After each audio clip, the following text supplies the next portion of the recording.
April the 1st, 2016, and Japan has just announced that they're going to donate $50 million to the Nuclear Proctologist Defense Fund against Woods Hole Oceanographic Institution and the University of Victoria, British Columbia, Canada. $50 million. So they just gave me 50 million bucks. I was too busy screaming, that's why I'm late this morning. What are we going to do with all that money? $50 million from Japan to fight the nuclear apologist here in Canada and Woods Hole Oceanographic Institution. Oh, by the way, did I mention it was April Fool's morning? No, I probably didn't mention that before I said that, did I? A lot of people out there now going, Dana, how could you? How could you? I don't know, it just came right out of my mouth. It was just like that. Here it was. Oops. Everybody's clicking away now. Everybody's like, screw you, Dana. Damn it. Morning, everybody. Let's come over and say hi to everybody. We had a tough morning. I've been at this for hours trying to get this thing to stream.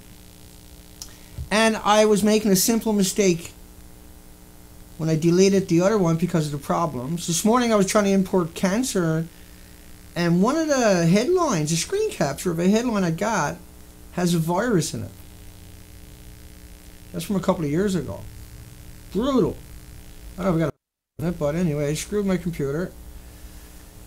And so yesterday was a nightmare. Good morning, Bruce. Good morning, Nash.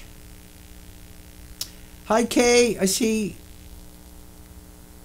Kate is in there. Good morning, Kate. And she was booted off all day yesterday on the stream. Kate got the Fukushima hounds. And on my... Kay got Fukushima hounds, and on my... Hang on a second. Kay got Fukushima hounds, and you can find her at my YouTube channel under my videos, a link to her. And then you'll find... Let me see. Done deal. And so you can donate to Kate. There's a link directly to her PayPal where you donate. You click on that link below my videos on YouTube, and it'll take you right to her account, so you can donate directly into her PayPal account. It's a good thing to do. She's been at this a long time. She's never asked anything of anybody. And I know yesterday people did help her out. And I know she's ecstatic that she got any help at all. Not that she's asking for it. I'm asking for it.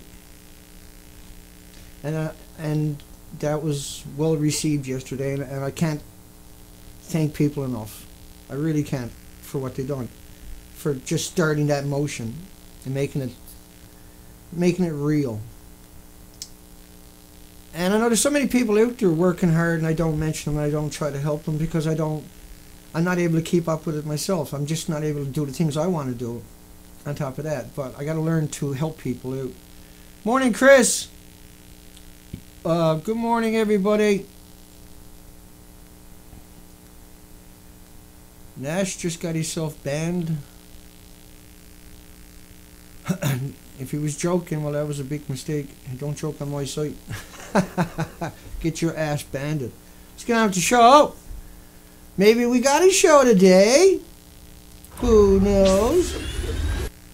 Japan, because it takes us 5 minutes to get up to speed. Japan, and like, you got to realize how much agony I'd went through in the last 4 or 5 days trying to make this happen.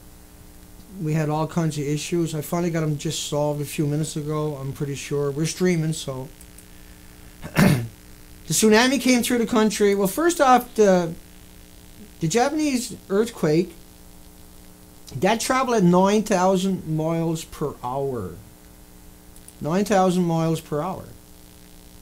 So it hit Florida in about a half an hour. It shook the country for 6 minutes, like a wet blanket, in the wind. The blanket still wiggles. Yeah. Not like a dry blanket where it flaps completely around. Even though that is what happened. You know, like a 9.0 earthquake is producing 1 to 3 G ground forces. That means at 1G you can't even stay on your feet. So it rocked that country for 6 minutes. It was 7,000 times worse than Christchurch, 1,000 times worse than Haiti. These were devastating earthquakes, but just to give you some context. And then tsunamis, 400 miles of the coastline. The tsunami came in, and this is roughly an area where it killed people. And the red numbers you see, the squares, the bigger the square, the more people died if you can't read the numbers. And the numbers are very high numbers in red are the people that died. And then the yellow numbers are the people that are missing. So look at that. Now, here's Fukushima, is the fourth one on your top right-hand side down. You'll see 6 power plants. 1, 2, 3, 4, 5, 6. I'm sorry, the third one down. The next one is Daini. That one was destroyed also. We're going to cover a lot of that. There was 15 reactors along that coastline were destroyed. I'm going to show you the meltdowns at Japan that are confirmed. This is Unit 1. This is Unit 2. These are 100% meltdown, melt-through, meltouts. This is Unit 3. And this is Unit 4. Now, Unit 4, they tore it all down, and then they showed you pictures of a beautiful pool on the interior. And so they brought in this truck because the building looks like this and like that, not like this, not like that. Is that very hard for anybody to wrap their mind around? Okay. Where's all the other fun stuff I got there? So you got 4 meltdowns, melt-throughs, and melt-outs. The country was washed away in a wood chipper, and it killed those people on that coastline. Now, it also, those 4 buildings I just showed you produced over 30 million, not 10 million like media is reporting. 30 million bags confirmed. 30 million 1-ton bags. You could wrap the planet 5 times in 1-ton trucks. If you put a 1-ton bag in each truck, because that's what a 1-ton truck will hold. And so these buildings were destroyed. There's 4 of them, right? And so Unit 1, 2, 3, and 4. Number 4 was the one that come out and I just showed you that deceived you about. It lost everything. So when they said if number 4 goes, bye-bye Japan, and you have to evacuate North America, well, guess what? Bye-bye Japan, and we got to evacuate North America. Oh, I see what's going on there. Yeah, I see what's going on there. Hang on a second. I'll come in and fix that very quick here. Because I had that set up for the guitar, right? And then I'm supposed to come in and set everything back to normal before I show any kind of pictures in the background or anything. So we'll come back over. Now the pictures look pretty again. See, it looks a lot better now, don't it? So that's Unit 4. In the background, that's 4 reactors we're talking about. If I come back over here, 30 million bags. Now that's what they clean up around the country, okay? 30 million bags clean up around the country. Now these bags are only meant to last a year. They're highly radioactive. That's just from the fallout from the 4 buildings, right? That's the fallout. You know, just because they showed you these are the official pictures. That's the official inside picture of the official outside picture. That's the official inside picture of the official outside picture of number 4. Does that make any sense to anybody? But 30 million bags, see, this is why we say the radiation has killed the Pacific, because 30 million bags is nothing that they cleaned up from 4 lousy buildings that not right there at the site, but all over the country. Not even all over the country, all over Fukushima Prefecture. So they brought in these big trucks for that pool there, because that's what they showed you, but it actually looks like this, but actually there's no pool there because the pool was up high on the roof. And so all these people died along the coastline, because of the tsunami. Not from the earthquake, but from the tsunami. And the power plant is right there. You got 15 reactors in that area. Think about Chernobyl. It was only one reactor. It was 1/3 the size of any of the reactors in Japan. And Chernobyl was a 30% meltdown. Chernobyl stopped after 10 days. Fukushima didn't stop, see? But 14 reactors at 4 sites were affected on 3/11. And here's an interesting one where the governor strongly demanded TEPCO decommission and dismantle all 10 reactors. He wanted all 10 reactors from Fukushima and Daiichi because the tsunami ran through that place. They had no power. They melted down. That's why there's 30 million bags. They just didn't bother telling you about that. But see, that's why there's 30 million bags, because there was multiple reactors throughout the country. So Doiny, so extreme situation, though not much has been broadcast. An extreme situation, though not much has been broadcast. Okay. Are you gullible? Are you going to believe them, or are you going to believe 15 of the plants were shut down due to damage? Are you going to believe all these headlines, or are you just going to believe the PR firms, the nuclear public relation firms, that are thugs? They come at you, look like very cute, but turn your back on them, and it's spider farms everywhere. Cooling system. So many reactors. Like, look at the reactors, boiling 1 million gallons a minute. That's why they got these big stacks. And you see why that steam is traveling so high? It's not traveling that high. Like, think of a house fire. Does a house fire look like that? Does, you know, when you're burning campfire, does the smoke go straight up and you can sit up close to the fire, or does the smoke just come right around you all the time? You know how it lingers, smoke, forest fire 10 miles away, and you can look outdoors and you can't see across the street. But look at this stuff. It's going up hot because it's so hot, right? They're boiling water to produce electricity, but each glass of water has 1 billion creatures in it, and each reactor is going through 1 million gallons a minute, 24 hours a day, 1,440 minutes a day. So 1,440 minutes a day. This thing is killing every minute. Each reactor, there's 440 reactors out there, and each reactor is boiling 16 million times 1 billion creatures per minute. Clean, green, carbon free, right? How is that possible when it's destroying dude, get out your calculators, get them out, and do 1 million gallons divided by glasses of water, and a glass of water has 1 billion creatures. And 75 to 100 million of those creatures in each glass, and 16 million glasses a minute, and 440 reactors. Get out your calculators and do your numbers.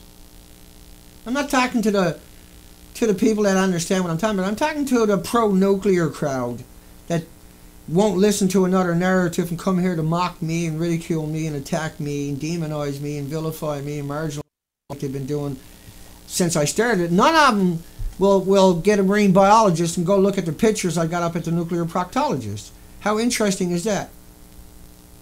How interesting that I come ashore after 15,000 miles, 260 days on the ocean, 2,000 pictures average a day for most days of the coastline with GPS documentation showing an extinction event, and 4.2 million other species didn't receive the coastline. No one bothers to mention that. No marine biologist comes out and supports me. And then the 2,000 nuclear PR firms don't have many targets are attacking me on every blog and every website and every venue on the planet. And then I was arrested when I came ashore before I can produce the documentary, and then destroyed and vilified and bankrupted. And then the internet had to support me. The internet had to rally, and the internet did. It produced 60 articles after I was demonized in the media across Canada, and came out and eviscerated the alleged victims. There are PR firms from Woods Hole. These are nuclear puke machines, nuclear mass murderers. These people are responsible for millions and millions of cancers by telling people to go ahead and eat the product from the Pacific Ocean. I went out and documented the coastline. They went out into the deep sea, took samples, and said they didn't find any tracers. They didn't even look for the other 12,000 man-made radioactive isotopes. 10,000 of them are classified. There's actually, if I remember correctly, there's around 5,500 declassified. We know there's over 10,000 classified. No one knows what India or Pakistan or Canada or America or anybody else is really producing, or Israel, or these stupid, idiotic, moronic, mass murdering a handful of corporations and the people that work for them. You know, think of a nuclear scientist, got an education. He knows that potassium-40 got nothing to do with something that comes out of a reactor. That's why we have terrorist laws. That's why we have nuclear waste sites. I'm so happy. I'm just going to stop right there for a second. I'm so friggin' happy that I'm streaming today. I'm so grateful that I'm streaming. You can't imagine it. The misery that I've gone through in the last couple of days trying to get the kinks out of this. I think I conquered it about 3 minutes before I got the stream ready to start. I had to cancel the last stream about a half an hour ago. Like, what I do in the background, you can't imagine. I know I say that to people, and I shouldn't say it. I don't think it matters how hard I work all day, every day, relentlessly for years, or the fact that I covered 9,000 headlines before I went on the ocean and done any of the expeditions for life. Fukushima Japanese ambassador. No single weapon competes with the potential damage from Fukushima Unit 4.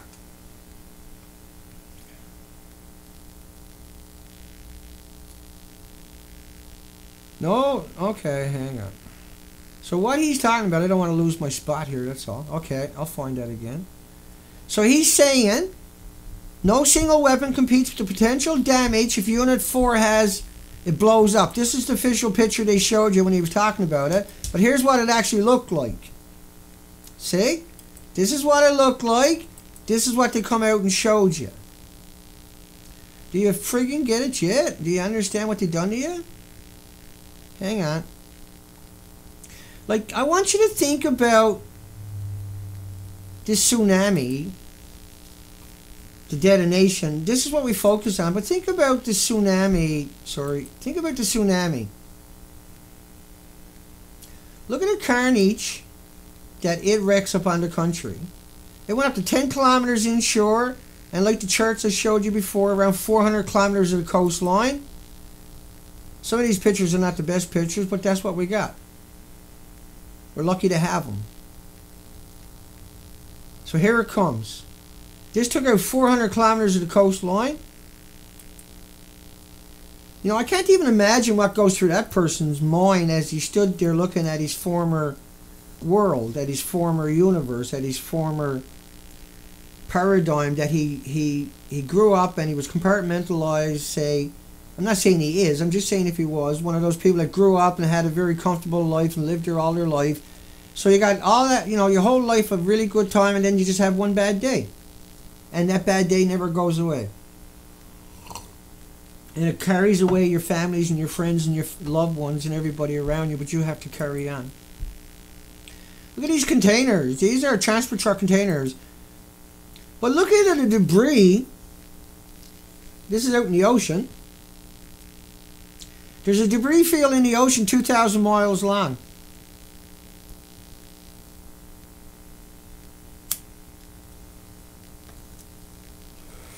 This was unimaginable. This ran through the country, and how many telephone poles do you see standing in that neighborhood?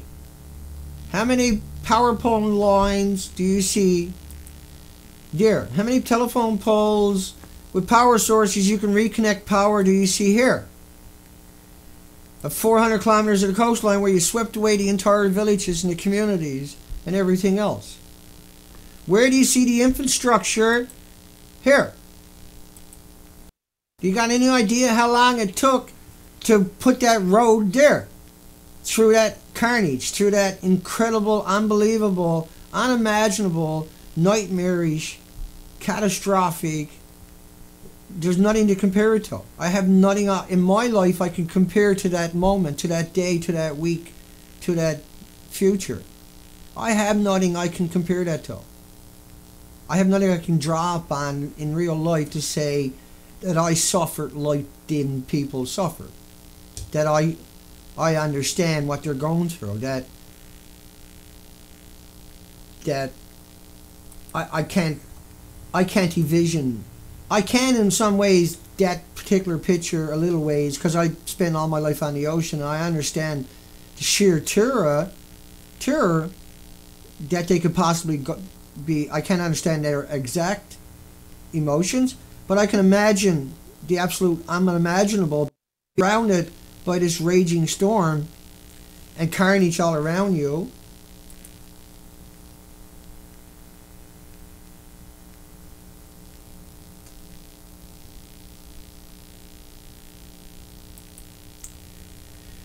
And so when you look around you today, tomorrow, and the next day, you don't see that. You're not living that. You're not walking through that. You're not hoping and praying over that. You're not able to conceive that. You're not able to understand that, and neither am I. A picture doesn't do it justice. A picture doesn't drive the point home. A picture is not capable of it. What's going through their mind, if you were able to broadcast that out for 30 seconds, would shatter you, would leave you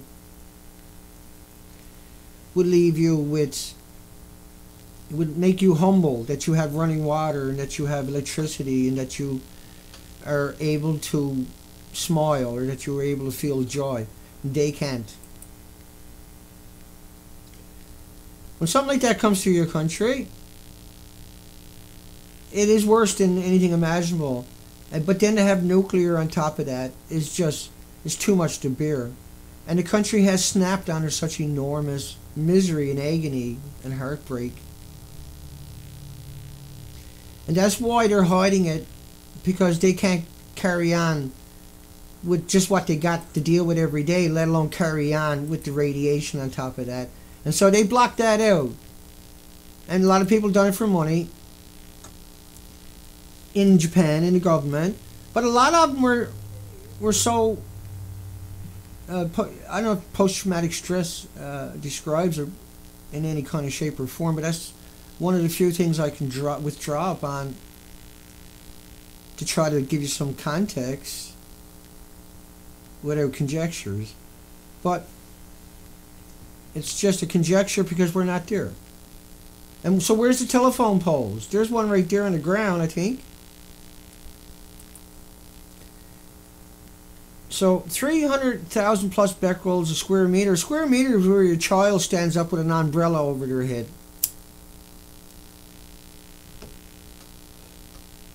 It only included iodine 131. There's 10 times more iodine 132, 30 times more iodine 133, 31 times more iodine 133, and 31 times more iodine 129. It's coming up. I'll show you that in a little tiny bit. And then that's just a tracer iodine. So if there's 300,000 becquerels, then you got to multiply that by 31 for the 129 with a 15 million year half-life. Multiply it by 30 for the 133 with a 5-day half-life times 10. A half day is times 10. A half-life is times 10. But the reality of it is that all the other these are tracers. So that meant everything else was there. The americium, neptunium, the plutoniums, the uraniums, the strontiums, all the cesiums, and unimaginable quantities. And curium is the biggest product coming out of the fuel plant, not iodine, not cesium. It's curium, and which is a fissionable product, and it's produced after the chain reaction in such an abundance. It's well known, but they kept it away from you. That's why if you go back and look through history, all you hear is iodine and curium for 98% of the articles you're going to read. Inhaling just one radioactive hot particle can and will cause cancer, but cancer takes 10, 20, 30, 40, 50, 60 years to manifest, show up, get diagnosed. And there's 1,800 diseases will show up beforehand. I'll come back over here for a second. And, hi Zoe. Zoe joined the frame. Hi Zoe, you okay? Yeah, big smiles. She always gives you these big smiles when she...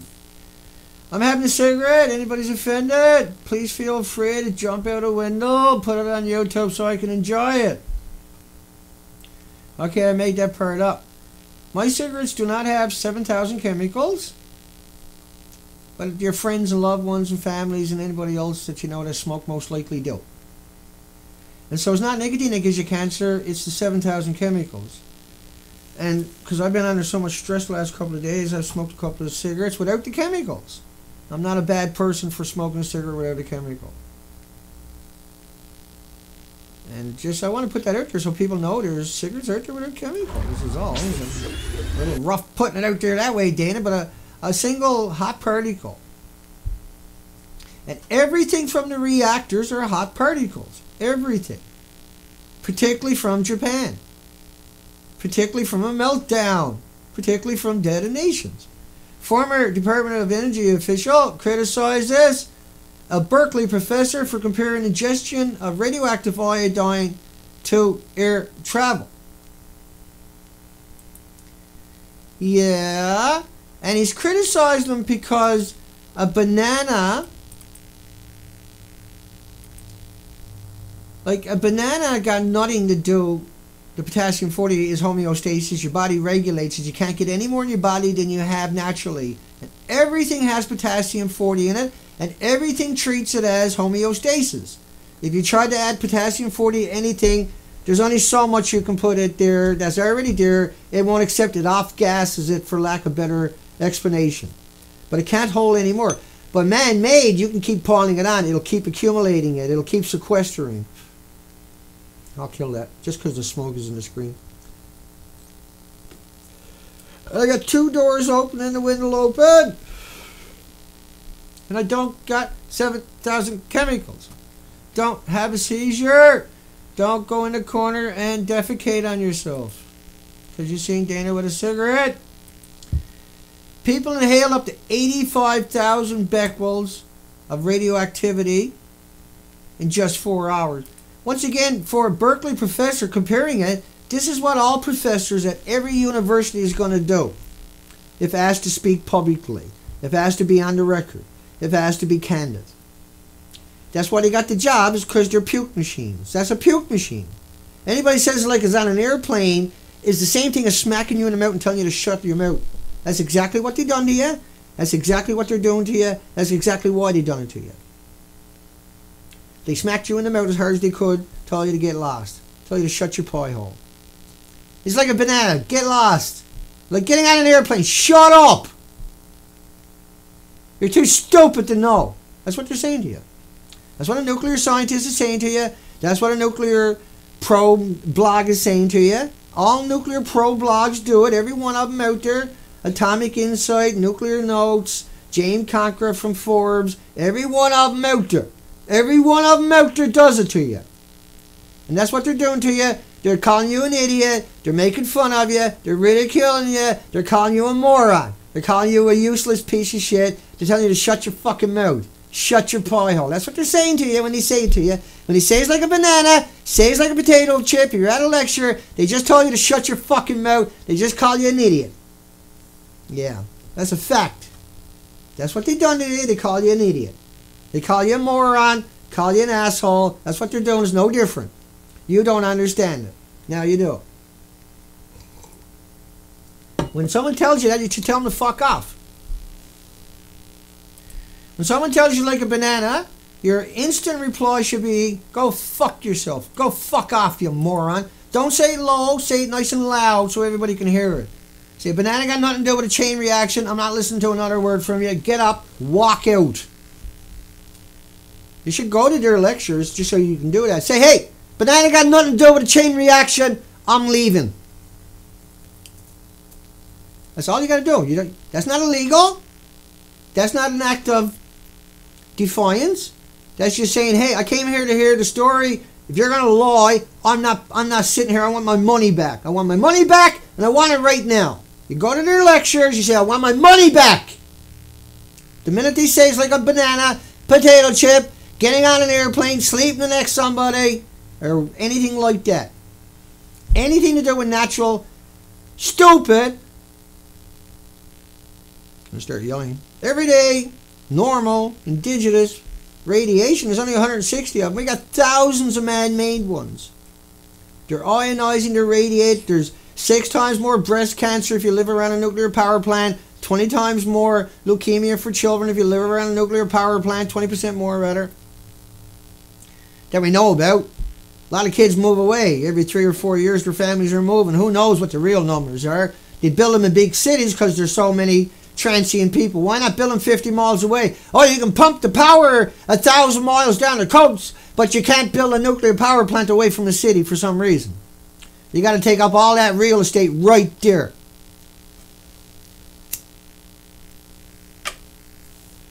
Clean, green, too cheap meter. Boom! Anybody says that to me, I don't give a fuck about you. I'm so tired of that lie. I'm so sick of it. 70 years. We covered 9,000 headlines before we went on the ocean for 260 days, up to 5 months without coming home. 15,000 miles. That's up at the nuclear proctologist. I show it almost every day. The whole coastline's missing. The 4 million other species don't come in.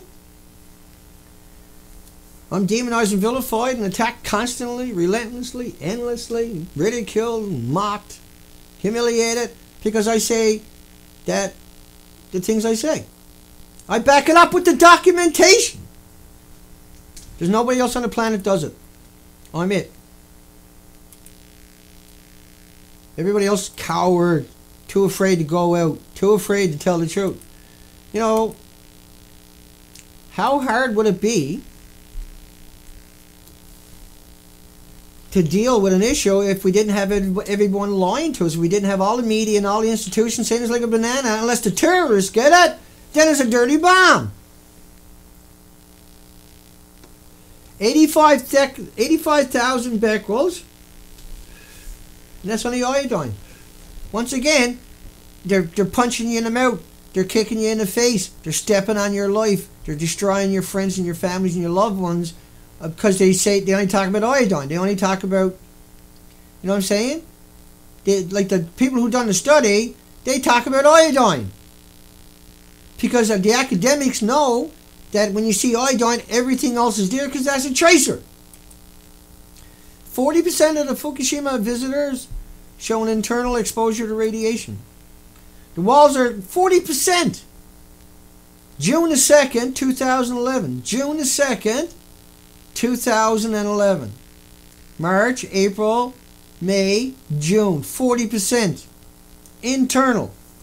And every one of them, they're dead people walking. Dead women, dead children, dead men walking.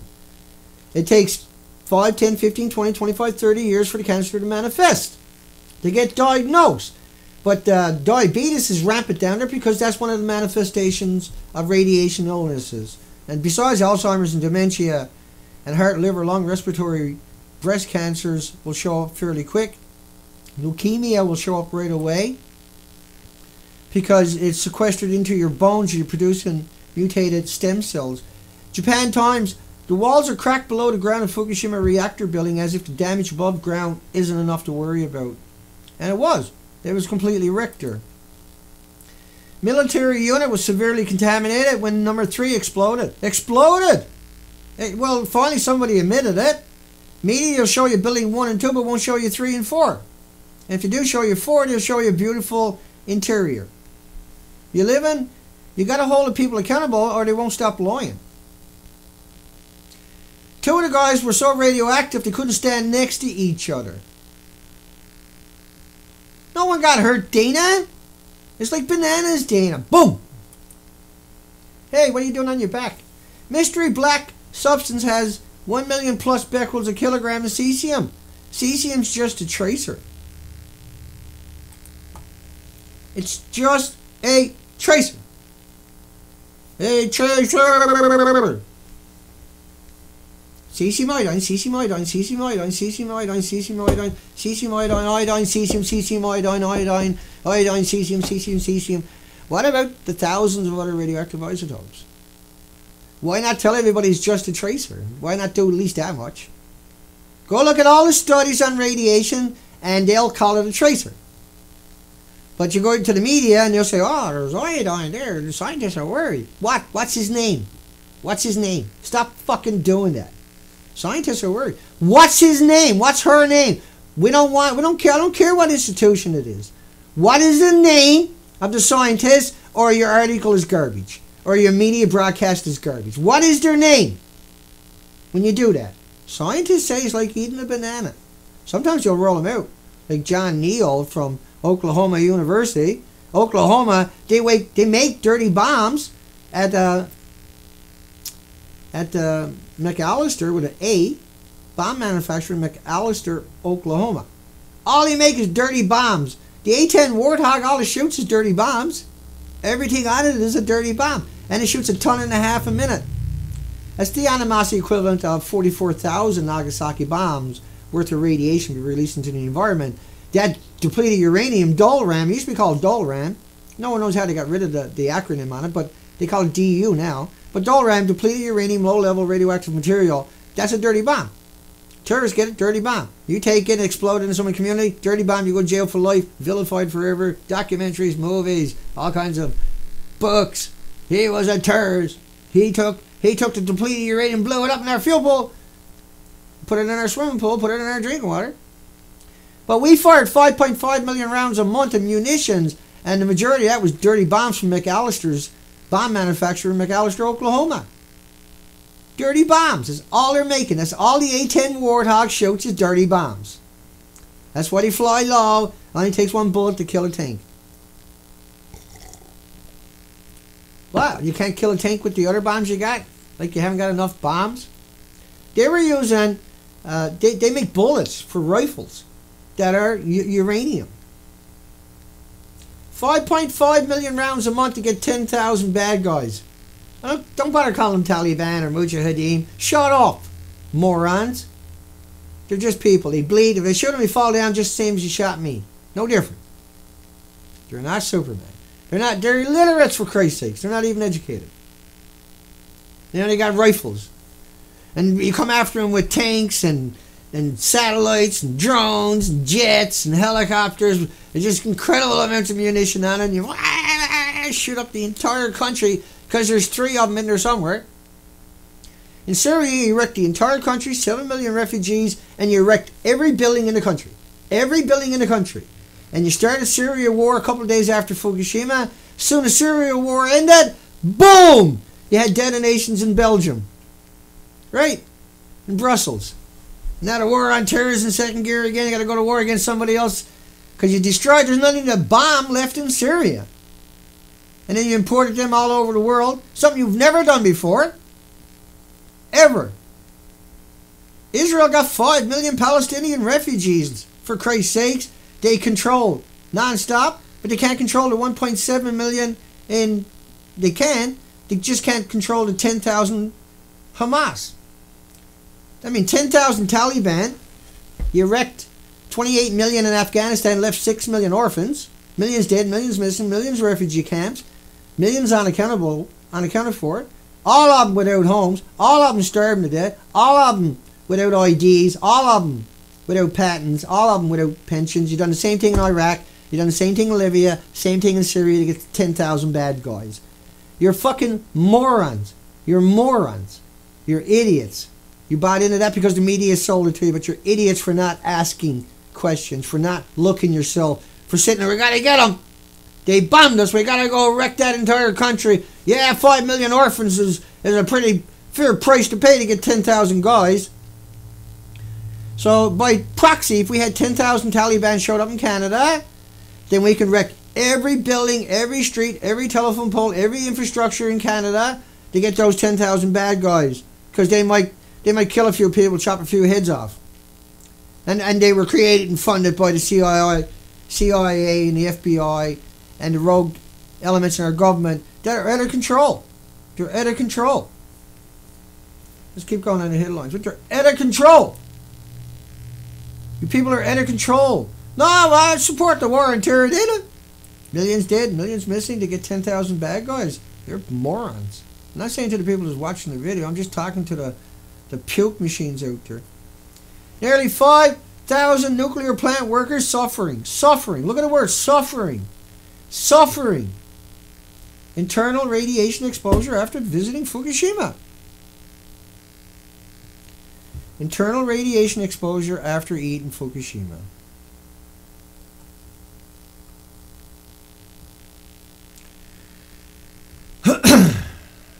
There we go. Keep going.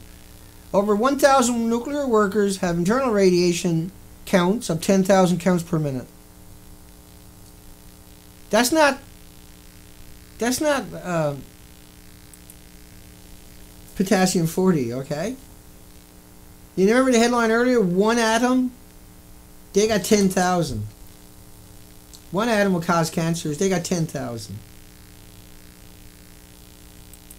People got no heart. People got no soul in the nuclear industry. They don't care. Most don't know, but reactor 1 melted down in 5 hours. How can you almost lose 1/3 of the nation due to 4 buildings?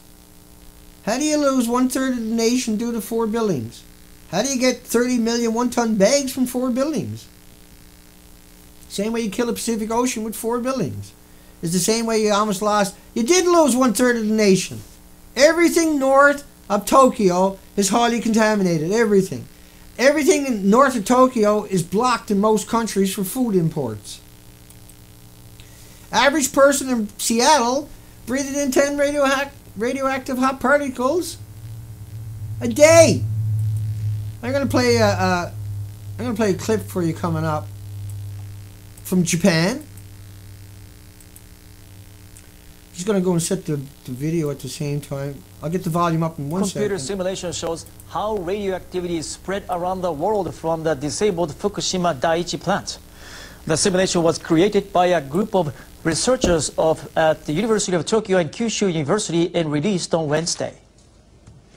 The simulation is based on the scenario in which contaminated air was vented from the disabled number 2 reactor building on March 14th, 3 days after the massive earthquake and tsunami. Computer images show the radioactive material was lifted 5,000 meters into the air. It was then carried by westerly winds and spread over the Pacific Ocean. The images indicate that on the 4th day after being vented, the substances reached the west coast of the United States, and on the 7th day, they approached Iceland after crossing the Atlantic. The radiation was down to 1 billionth level compared to when it was emitted on March 14th. 影響という観点から言えばですね、非常に小さかった、非常に限定的だった、特にそのアジアへの影響はですね、ほとんどないというふうに考えます。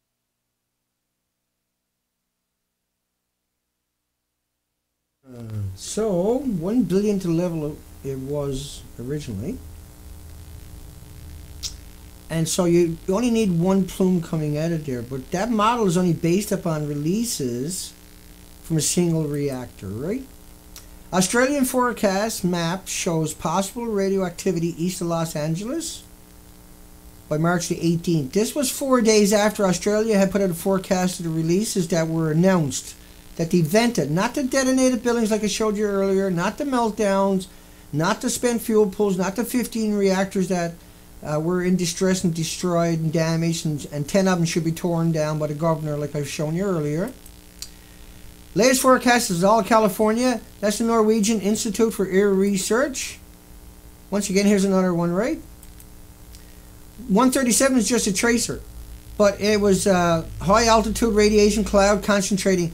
This is only based upon a couple of days releases, not based upon the ongoing constant releases, the detonations, the meltdowns, the spent fuel pools full of reactor cores. No. But here's a model based upon what they emitted to originally.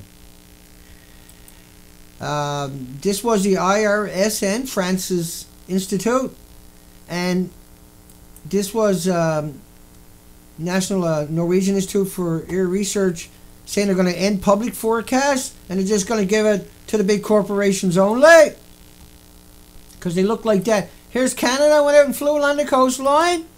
Canada said several studies on the radioactive. This is March the 18th. There was already several studies. We've never seen them. From Fukushima nuclear power plant already exist. Really? By the 18th, Canada had several. It said the Fukushima plume provided a nice opportunity. Whoever wrote that should be shot and hung at the same time. to test radioactivity detection capability. Provided a nice opportunity. Like, these are the words of mental illnesses. That's the words of somebody that got a real severe mental illness. My cigarettes don't got 7,000 chemicals. Oh, cigarettes, nicotine causes cancer, Dana, not 7,000 chemicals. Who's going to say that to me, eh? Who's the moron out there going to utter those words? You got a little blurp blurp there. Hang on. Blurp blurp. I'll fix it. That was supposed to be fixed. I fixed it. So here's British Columbia, Canada, flying over the country. Vancouver Island, every 15 minutes they're taking a sample. Every 15 minutes, what you're seeing there is the samples they were taking, right?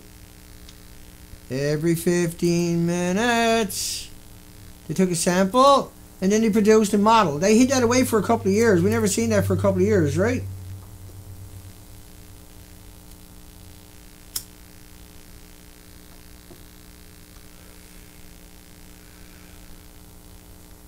But look at the model. There's another model based upon just a couple of days' releases that was vented, not from the detonations, not from the fires, not from the explosions. None of these are.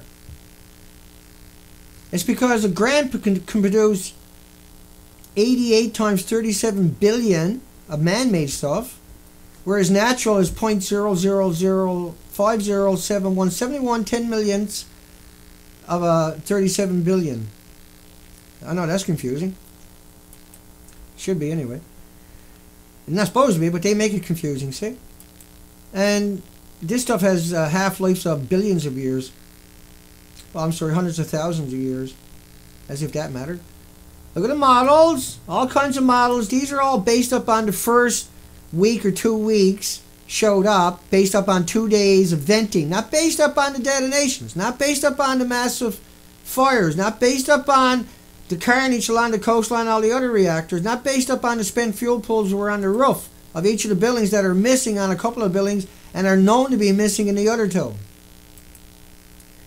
How many models do you need to see anyway? This is NOAA, but this is not based up on real projections. This is just based up on jack shit compared to what actually came out. These models are not even based up on the amount that came out of Chernobyl. These models are based up on just a venting from a single reactor. They've never produced a model of the actual meltdowns. Let's keep going. Running out of time. Here's another model. And by the way, the ocean currents are real. I know that's going to come as a shock to some people. And that's why this one exists. This is only based upon a couple of days releases of a couple of isotopes. Same as all the other models. They're not based upon the actual meltdown, melt-through, melt-outs. Yet the average person in North America, hang on. See, this symbolism of nuclear is not a representation of potassium-40 or rubidium or carbon or nickel or anything else that's natural on the planet. That stuff were acclimated through genetic superior selection. Everything in these symbols, everything on the planet has a visual reaction to it. Their body attacks it relentlessly for decades and floods itself with white blood cells, displacing the oxygen in the red blood cells, allowing 1,800 autoimmune diseases and deficiencies to show up before the cancer manifests.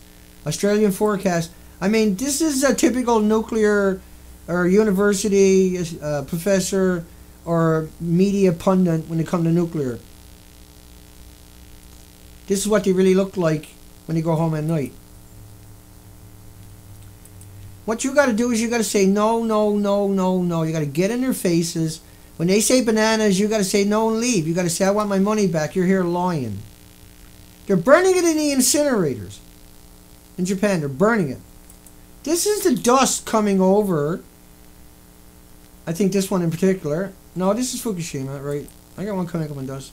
Is government trying to contaminate every region of Japan? Got to remember that the forest fires Think about when they have forest fires in Japan or Asia, it comes across and adds to your pollution indexes. Because the jet streams and the Pacific corridors are real. They're actually real.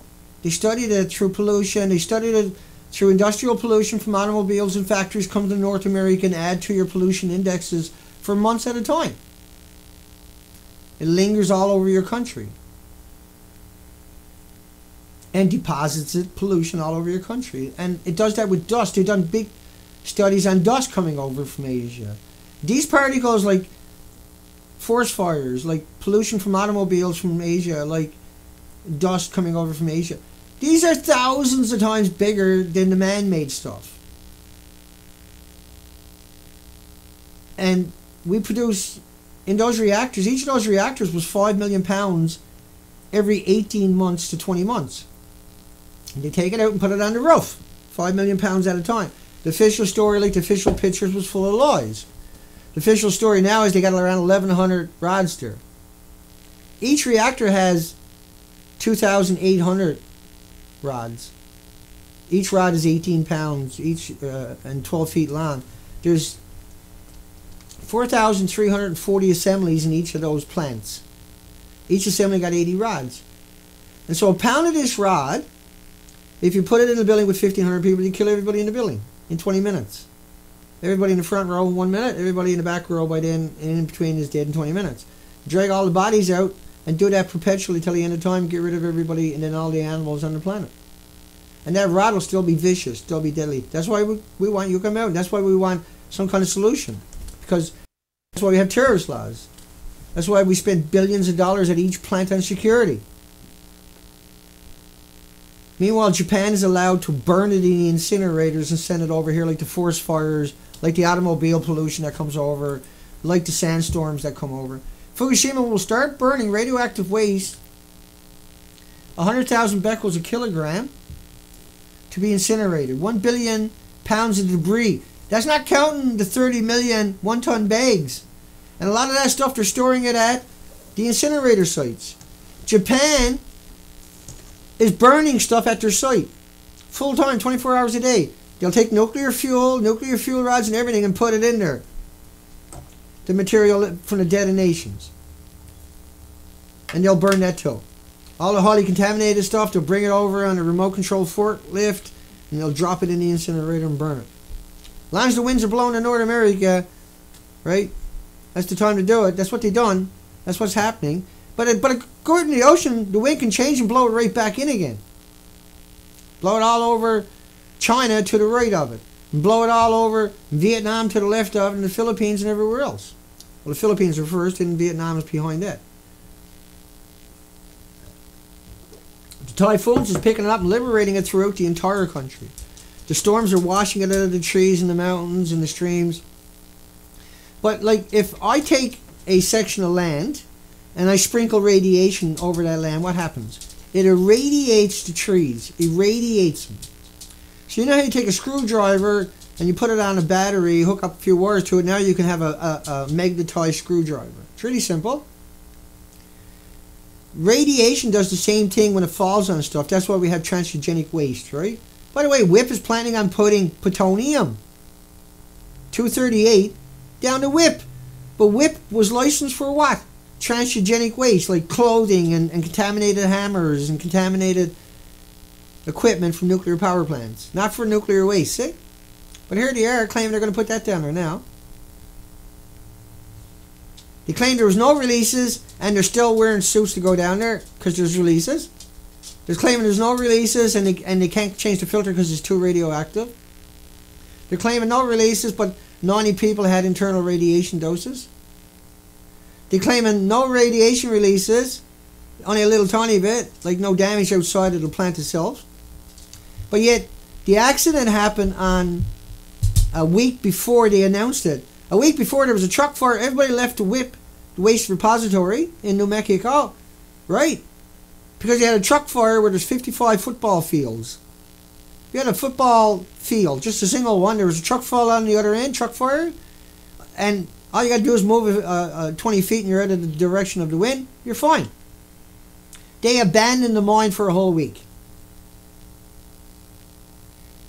Because it was radiation, not a truck fire. So the radiation was allowed to come out of there. We got the videos of it pouring out of the buildings from the mine shaft. So unbelievable lies, unbelievable manipulation, unbelievable deception, and unbelievable arrogance and contempt they have for you. And just hatred, just fucking hatred. They're just full of hatred. They demonized me and vilified me for saying, hey, wait a second, why did you abandon 55 football fields for a truck fire? KRQE Channel 13 come out and pummeled me for that one. Because I broke it down. I showed the documentation of what was going on. And anybody knows this if you look at it. If you have a detonation on the ground of nuclear waste, you got to get out of there. You can't get back in there. That's the problem with nuclear. It's the stupidest thing imaginable. That's why they got to lie to you. Anybody who tells you like a banana, why do you sit there and take it? Why do you put up with it? Why do you allow yourself and your friends and your families and everyone around you to be humiliated by allowing that person to continue that? Like if CBC or BBC or CBS put someone out there, why don't 1 million people get in their fucking faces? Twitter out and blast them. Because people don't know any better. They've got 70 years of brainwashing and manipulating. But now that you know better, now that you understand there is a difference, and that it's an insult to you. That's what it's meant as. It's meant to ridicule you and to trick you. That's all it's meant to do. It's meant to deceive you. And that's like when you give your loved ones chemotherapy, you sign a piece of paper saying, go ahead and kill my child. I can't sue you now. Or my friend or my family or myself. You can't kill. That's what chemotherapy is. You take a nuclear waste. That's supposed to be on a nuclear waste site till the end of time. You're injecting it into someone's body. How fucking stupid and gullible are you? Only because you believed in the media, you believed in your doctor, you believed in the nuclear industry, you believed it was like a banana. Why don't you put bananas in you if you get sick? Why don't you fill up my room full of bananas if I get sick? Will that make me better? What are you, moronic? What are you, stupid? If I fill my house up with nuclear waste, will I feel better? If I inject it into me, will that make me feel better? Will that make me better? How can it? Look at Dr. Raymond Gilmetty's studies on beagle dogs and beagle puppies. I'm just going to start yelling. Better not. I just get so pissed off. I get so frustrated. And they all get all the traction out there as long as they do that. I'm here bringing you the truth, and I have to beg all the time to raise money to do anything. And they get it given to them. They can do whatever they want, as long as it's lies, as long as it's manipulation, as long as it's deception. They can get all the money is given to them. If I come out and ask for it, I'm an e-bagger. But I'm on a site where 90 million other people have a donate button, but I'm the bad guy because I got one. It's really shocking, you know. There's a link directly to my PayPal under my videos on Beautiful Girl by Dana on YouTube. 300 times more radiation released into the atmosphere from burning debris than claimed by the government, and you can donate at the nuclear proctologist with your credit cards. We've been doing that for 2 years, totally legit. It funded 5 expeditions along the coastline of British Columbia, Canada. And that just on its own is amazing. Chernobyl's with the world's worst. This is 2006, John Vidal. 20 years on, Vidal reports on the cleanup, the false medical records, and the communities that refuse to leave, and the continuing cost to people and planet, and planet, and planet. Look at the third sentence. For the next 10 days, spewed equivalent of 400 Hiroshima bombs worth of radioactivity across 150,000 square miles of Europe and beyond. 150,000. So look at this study. For 200 miles of the coastline, and because they didn't find the urchins or they weren't in abundance, the Smithsonian and National Geographic declared a mass mortality because of 200 miles. Okay. We covered 15,000 miles in a little dinky. And instead of being just amazing, inconceivable, unimaginable, like it has been for billions of years, just unbelievable, inconceivably gorgeous, it was naked. These are all from Louise Nerles and the Queen Charlotte's. This is when I was up there on the expedition. Here's a little zodiac on the beach. All gone. And that bird that was over my head that day, he's not going to find anything to eat, is he? It's not like he can just go land anywhere like it used to be. You can go land anywhere and find something to eat, yeah? Used to be amazing. Used to be everywhere. Every millimeter, every square inch. Now, that same spot, 5 years after, well, that was 4 years after Fukushima when I took these pictures and that picture. We took 3,000 pictures of Louise Narrows because Louise Narrows is at the top of that page there.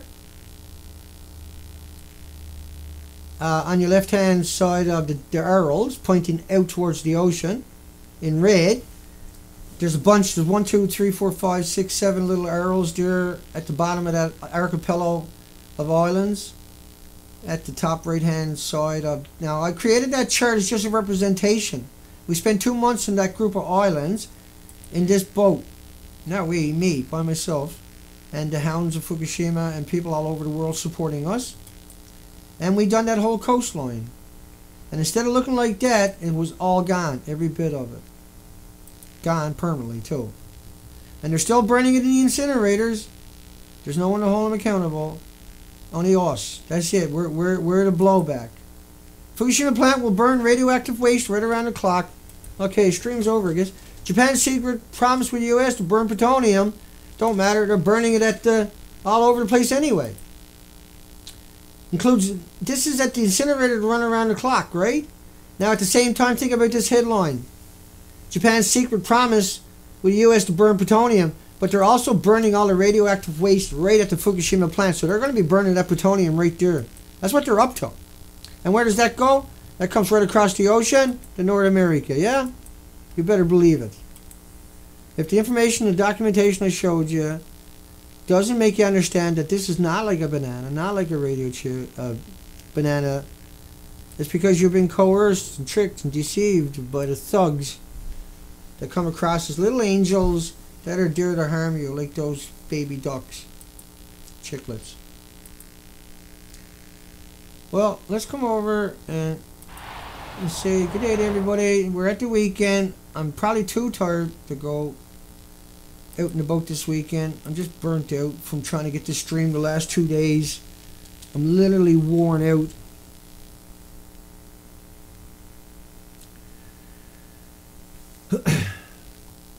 Now it says the live stream has ended.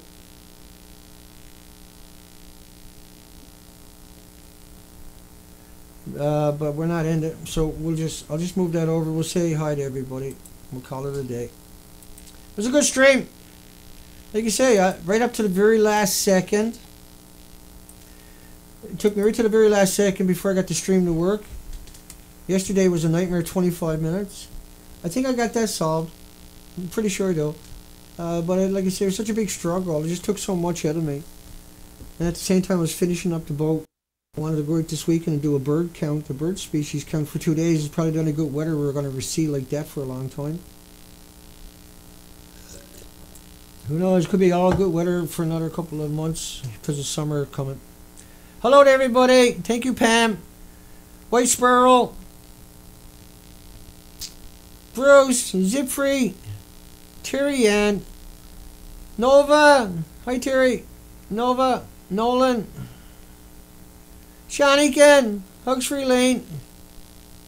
I'll bring up the other camera so I don't look like a total dork, I suppose. Hugs for Elaine. Thank you, honey. Mickey! Nep Killer! Bruce! Remember, folks, you can donate for Kate at the Fukushima Hounds. It's time to start taking care of that lady, too. Give her a little... Everybody donated $5 or $10 to her, for goodness sakes. You consider all the work she has done, how she supported us when we were on the ocean as a rallying point for everybody. I hope everybody can find it. You'll find links below my YouTube videos at Beautiful Girl by Dana directly to her PayPal account, and that'll always be there from here on out. So hugs for everybody. Take care, folks. Thank you, everybody. Siegfried, everybody, Mickey, Shaniken, Terry Ann. I know I missed all kinds of people, but hey. Nip Killer, illusion is over. Did I miss anybody? Chuck, Andres, and everybody else I didn't say hi to. Thank you for having the patience the last couple of days. I know it's been a nightmare. I know. I haven't stopped. But I still might make some day trips out onto the ocean. I'll just end up with that for the weekend, but I don't know if I'll be going out and spending the night on the ocean. I'll go out and spend a few hours. I just want to go out and see how many birds I can find, see if there's any fish jumping, see if there's any activity, talk to a few fishermen along the way, and just get away from what I do all day, every day. And since we come ashore, it's been 5 months since I made a couple of short trips out and done bird counts. Were devastating already, but not like I want to do right now this weekend. But it looks like, who knows, we'll try. Hugs for everybody. I'll catch everybody on Monday at livestream.com. I'm Dana Durnford, the nuclear proctologist. Find a higher quality up at Beautiful Girl by Dana on YouTube. Welcome to the Fairwinds Energy Education Podcast. Today, it's being hosted by the Fairwinds crew.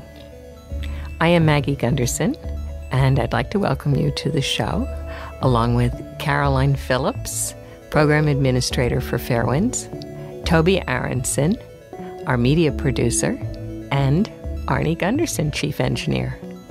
We have a lot to tell you about today. Fairwinds Chief Engineer Arnie Gunderson is traveling to Japan this week, and he will be presenting in Iwate Prefecture next weekend. Today, the Fairwinds crew will discuss what's going on in Japan regarding the meltdown at Fukushima Daiichi, its continuing impact on the Japanese people and the rest of the world, as well as Japan's current push to restart its atomic reactors under the Abe regime. Arnie, what are you looking at for your first prospect in Japan? What's really going on over there? Yeah, the country's seriously contaminated even now. This isn't going to go away if we ignore it. I'm sure everybody's seen those pictures of millions of plastic bags loaded with radioactive material in huge dumps.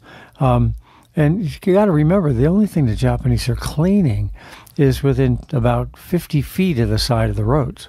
So the entire mountain range that's Fukushima Prefecture is not clean. So every time the weather changes and that stuff gets blown back in, they recontaminate what they already cleaned. So people that live in the prefecture are living in what we would call an RCA, and that stands for a radiologically contaminated area. If that were in the States, if that were in a nuclear power plant, those kinds of levels of radiation would require that you couldn't walk into those areas without health physics support. So currently, there are a lot of people who are dislocated, but are people also returning to these contaminated areas as well right now? Yeah, I think they're being forced to go back in. You got to remember, there's 160,000 people that were evacuated originally, and now the number's just a hair under 100,000. So 60,000 have gone back into areas that we would consider, by United States standards, highly contaminated. But what the Japanese did was they raised the standards. And they took away the money from these people when they were in housing, not in the prefecture. So they said, if you want to continue with the stipend we have you on, you've got to go home. So it's basically they're forcing them back into an area that's much more radioactive than it was when they left. So if you're living in Japan, who would you consider, or what would you consider the most reliable source of information regarding Fukushima Daiichi, the cleanup process, radioactive cleanup, etc.? Well, the Japanese consider the Fairwinds crew to be a honest source of information, and I think we're all proud that we really work hard not to sensationalize, but to tell it like it is and not sugarcoat it like the International Atomic Energy Agency does, or the Japanese government. So we certainly are a source, and I'll pat us all on the back for that. But in addition, the work of Dr. Marco Kaltofen at Worcester Poly, Dr. Tim Uso down in South Carolina, and Green Action in Japan. There's a group called Green Action. Are also several others that are really trying to get honest, unbiased information out there to make decisions by. So, Arnie, not only are people moving back into contaminated areas, but we also have some nuclear power plants in Japan starting up again. Can you talk about some concerns regarding that issue? Yeah, Toby, that's a great question. There were 54 nuclear power plants in Japan operating right before the Great East Earthquake and the disaster at Fukushima Daiichi. Well, there were 4 units that Daiichi wiped out, plus there were 2 others that will never start again. Plus, there were 4 others just down the road at Fukushima Daini. So 10 nuclear reactors will essentially never operate again because they're in Fukushima Prefecture. In addition, at least another 10 or 15 are too old to operate and should have been shut down even before the earthquake. So that 54 units has tumbled down to about 26. Of those 26, the Japanese are frantically trying to get them back up and running. And the real reason behind it all is, you've heard it before, money. The banks have put a lot of money into maintaining those 26 power plants and paying for the staffs to sit there essentially idle for the last 5 years so that they want their money back. And the only way to get their money back is to turn those nukes back on. So what's happened in the last 5 years is that the Japanese haven't really made these plants any stronger. What they've done is they've reanalyzed all of their calculations and taken away all the margins of safety and said that, well, a stronger earthquake these plants can withstand. But in fact, there's been no major changes to the structure. It's frightening. These plants were built by people my age when we got out of college in the 70s. We used slide rules and they're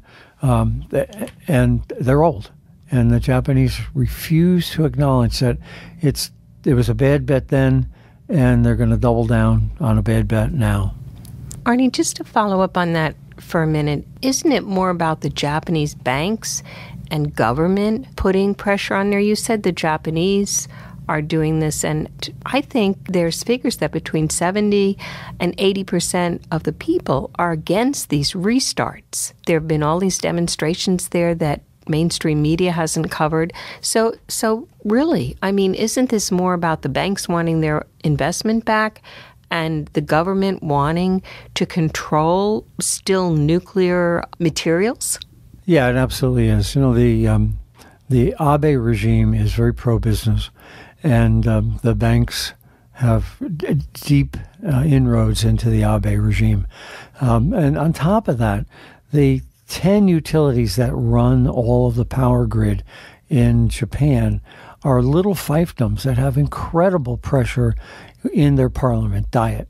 So politically, the pressure from the banks, the pressure from these 10 power companies, Tokyo Electric is only one of 10, and the Abe regime are totally ignoring what the public wants. And you're right, it's at least 70% of the Japanese, including almost every woman and just about half the men, don't want nuclear power to operate again.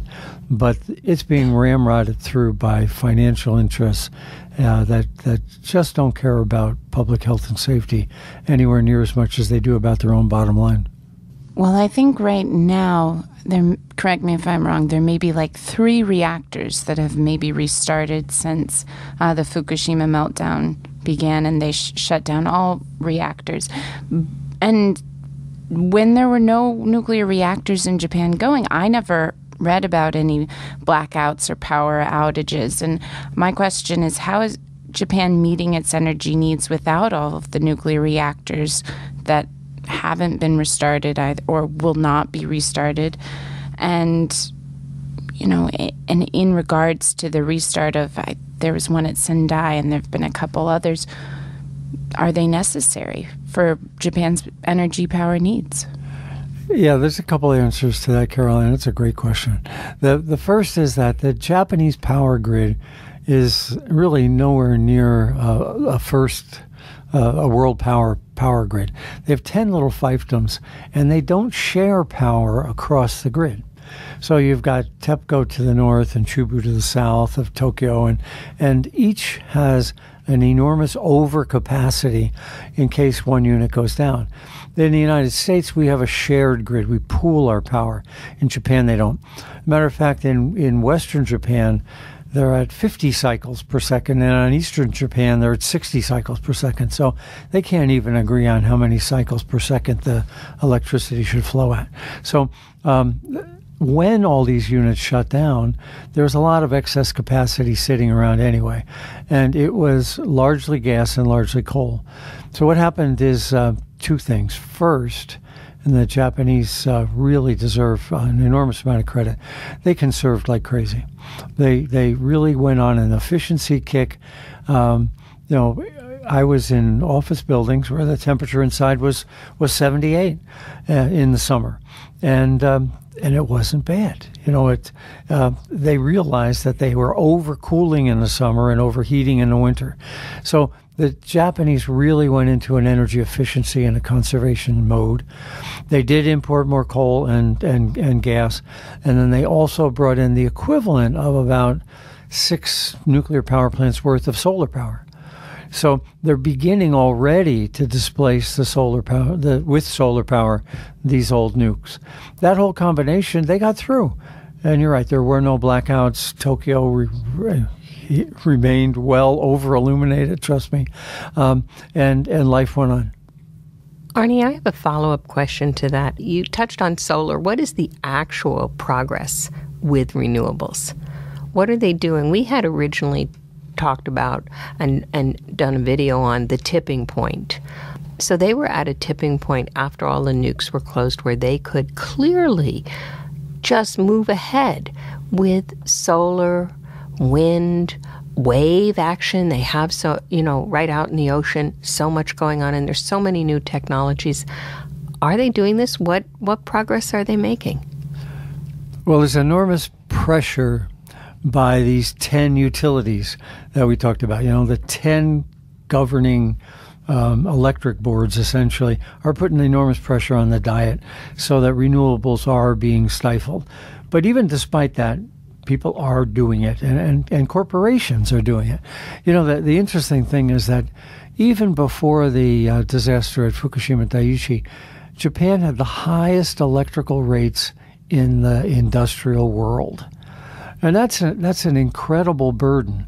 And now they're going to be higher because they just paid for 5 years of nuclear plants that didn't run, and they want that money back too.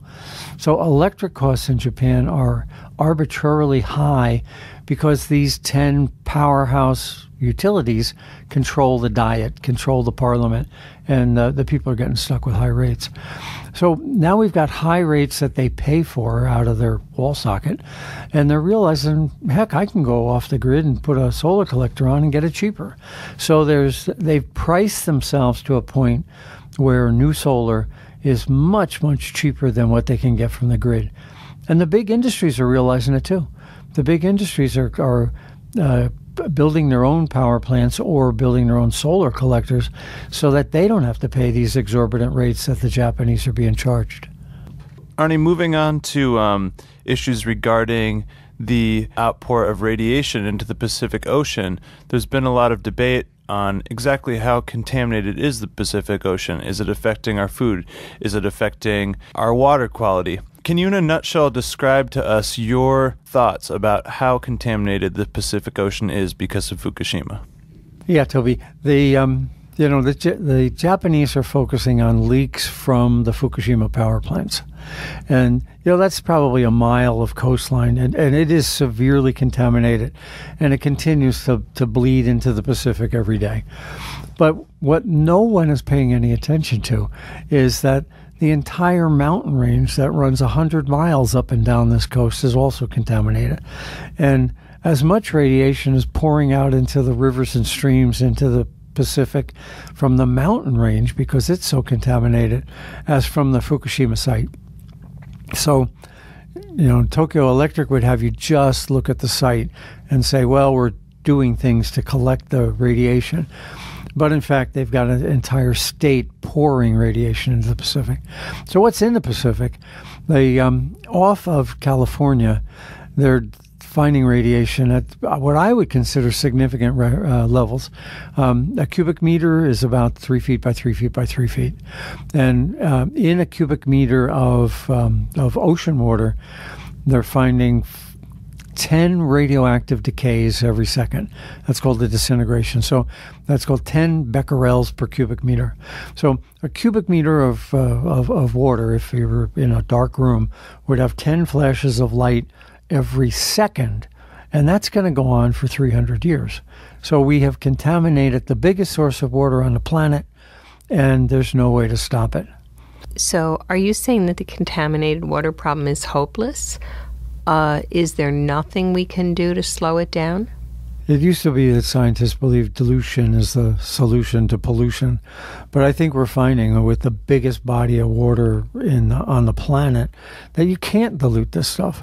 And we're going to begin to see this bioaccumulation, which is all the fish that are in the ocean are going to uptake the cesium and the strontium and become more and more and more radioactive.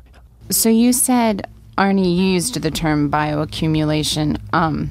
If you could explain to our audience what exactly that means and sort of what that implies as far as, food quality goes or water quality. Well, if you think of it as there's radiation on the bottom of the Pacific, and that gets picked up by the whatever's on the bottom, the seaweed, and then little fish eat the seaweed, and little fish get eaten by bigger fish, and those fish get eaten by still bigger fish. The circle of life. Right. And that process, every time they do that, the cesium in the little fish gets concentrated in the bigger fish. It's not just radioactivity. We know that about the mercury that's in tuna. That the coal plants have thrown mercury out into the oceans, and it works its way up the food chain too. So this concept of bioaccumulation doesn't just apply to radiation, but it is applying to fish in the food chain now. I know that I haven't heard anything announced by the FDA, and I'm not a believer that the FDA would automatically say anything, but I know we don't have any substantiated radio levels in our seafood coming to the United States, but what is your stance? Do you eat out and take Maggie out to sushi regularly for bits of yellowfin tuna? The FDA limit is so high that it's 12 times higher for Americans than what it is for Japanese. So basically, if the Japanese find a fish that they can't eat, they can ship it to America and feed it to us, and the FDA doesn't care. So we've got a really high threshold, and on top of that, the FDA is hardly sampling fish at all. Less than 0.1% of the fish that come into the United States are tested. Really, really small number. So my decision is I'm not eating fish from the Pacific. That's a personal decision. I never did eat yellowfin tuna, by the way, because they're such a beautiful fish. I just really couldn't stand killing one. Arnie, while you're in Japan, I know that a number of presentations are set for you, and you'll be traveling all over. You'll be in Fukushima, you'll be in Iwate, you'll be in Hiroshima and Nagasaki and Tokyo. So it's a long trip, and we have all of that information up on our site where your presentations are and what you'll be doing. In your presentations, what are you specifically talking about to these groups? I know all the different groups have asked specific questions. What will you be answering for them? Can you give us just a couple sentences about that? What are the key points? Yeah, the first thing I'll be talking about in Japan is the use of plutonium in their nuclear reactors for fuel. They call that MOX, a mixed oxide fuel, but it's uranium and plutonium together inside a nuclear reactor. Running a reactor on plutonium is, one, really technically complicated, and two, expensive. There's not a reactor in America that uses MOX fuel, and there's none in the pipeline either. Why? Because our utilities are trying to minimize the cost, and it's actually cheaper to use uranium than it is for mixed oxide fuel. In Japan, they don't care. As we talked about at the beginning here, the utilities that own these power plants have control over the rates. So they're paying more for this plutonium fuel. In America, not a power plant in the country uses plutonium for fuel. The mixed oxide fuel is going nowhere. No one wants to buy the used plutonium because it's more expensive and because it's more complicated to license. And after a nuclear accident, it also complicates the accident analysis. So it's a real mess using plutonium. The Japanese use it anyway. And I really want to talk about how I think it's a bad decision that plutonium will be used in Japanese reactors. What do you think is the terrorist risk with MOX reactors? There's some brilliant people, and Frank von Hippel is probably at the top of the list at Princeton, who have been saying for 20 and 30 years that having plutonium driving down the highways to fuel a power plant is a real terrorist risk. And the reason is that if you capture a truck that's got plutonium and uranium in it, you can chemically separate out the plutonium and make a bomb. You don't need a real fancy gaseous diffusion plant and billions of dollars. You can chemically pull out the plutonium and make a bomb. Raw uranium's at 3% enriched, and in order to make bomb-grade uranium, you need billions of dollars of enrichment. But if there's plutonium in the mix, you can make a bomb. And another difference in my understanding of uranium, raw uranium versus plutonium, is raw uranium's actually cheaper. Is that right, Arnie?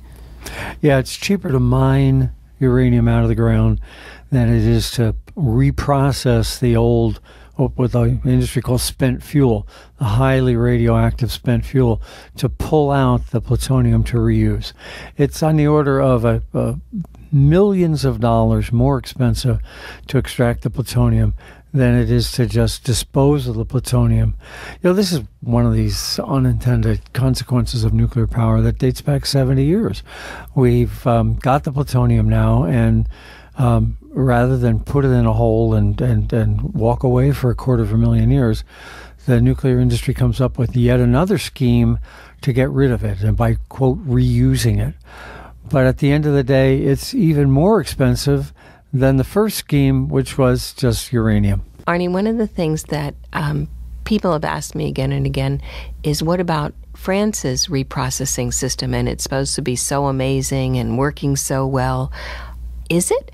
I'd refer the readers to a great podcast we did, about a year ago with Michael Schneider. And so they could go up on our site and search for Michael Schneider. And Michael spelled M-Y-C-L-E. And he is French, and he totally destroys the myth that the French are doing it right. In fact, plutonium in France has negative value. They have to pay people to take it because it's such a different type of fuel to use in a nuclear reactor. And I remember that. I think we called it the nuclear fuel chain is broken because they often call it a fuel cycle, but it's not a cycle. You always end up with nuclear garbage that has to be abandoned somewhere for thousands of years. And yeah, I remember that one. It has that great picture of all the cyclists falling because chains are broken.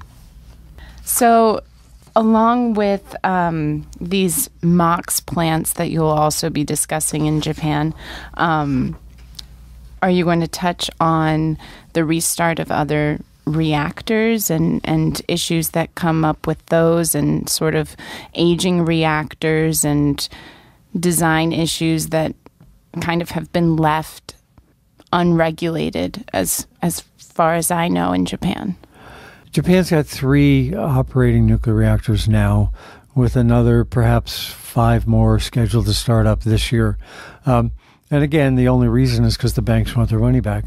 But what the Japanese have done to get these old plants, they're all 30 years old already, to get them qualified to start back up, they They just changed the calculations on the paper. They didn't physically change the power plant. They just changed the calculations on the paper and essentially took away safety margins. These plants are no better now than they were 5 years ago, but they're all 5 years older. And I'll be talking about concrete wearing out. You put concrete in the ground, it wears out. Plastic insulation on the wires, over time, they get brittle. Fire risks at these old power plants and neutron embrittlement, which is we also spoke about on the Fairwind site. All of those issues are there in Japan because all their plants are so old. And I don't think the right choice is to invest billions and billions of dollars into these old plants. Put that billions and billions into a renewable grid, and you'd see real progress that's sustainable. Well, Arnie, we really wish you a good trip, and we look forward to receiving your mini podcast to us from Japan, and we want to hear more. So we look forward to hearing about how your trip goes, and we really will hope that it makes a difference and that the Japanese people know that we hear them, and we definitely want to see the government respect their wishes and shut down these nukes and invest in renewables. Thank you, and we'll keep you informed.